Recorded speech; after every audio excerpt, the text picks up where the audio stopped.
ایک دفعہ حضور صلی اللہ علیہ وسلم نے فرمایا کہ ہر آدمی 6000 نیکی روزانہ کما سکتا ہے، مصیبت یہ ہو گئی ہے کہ ہمارے پاس نیکی کی قدر نہیں ہے، اللہ کے وعدوں کا یقین، اللہ کی بشارتوں سے خوش ہونا یہ نہیں رہا، دنیا کو آگے کرتے ہیں، آخرت کو پیچھے کرتے ہیں۔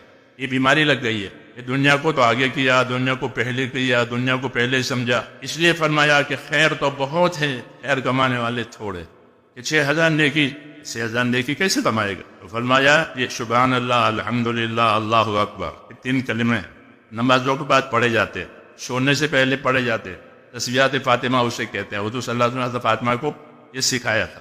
ایک کلمے پر 10 نیکی ملتی ہے، سبحان اللہ 33 مرتبہ، الحمدللہ 33 مرتبہ، اللہ اکبر 34 مرتبہ، کتنے ہو گئے؟ 100۔ اور ایک کلمے پر 10 نیکی ملے گی تو کتنا ہو گیا؟ 1000 نیکی۔ فجر کے بعد پڑھا ہے تو 1000 نیکی، ظہر کے بعد 1000، عصر، مغرب، عشاء 5، اور سونے سے پہلے پڑھے تو 1000، تو 6000 نیکی ہو گئی۔ یہ سب بتایا، لیکن فرمایا اس کے کرنے والے تھوڑے ہیں۔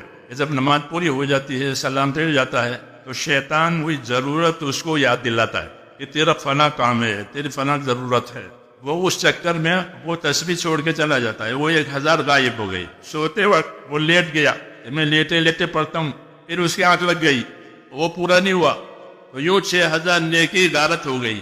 حضرت علی رضی اللہ تعالیٰ عنہ فرماتے تھے، میں نے جب سے یہ حدیث سنی، حضور صلی اللہ علیہ وسلم نے یہ حدیث پہنچائی ہے، اس وقت سے یہ تسبیحات کبھی بھی ہماری فوت نہیں ہوئی، سفر میں، حضر میں، مرض میں، کبھی بھی یہ فوت نہیں ہوئی۔ یہ اپنے ساتھیوں سے فرمایا۔ ایک آدمی نے پوچھا کہ کبھی نہیں فوت ہوئی؟ کہ نہ، کبھی نہیں۔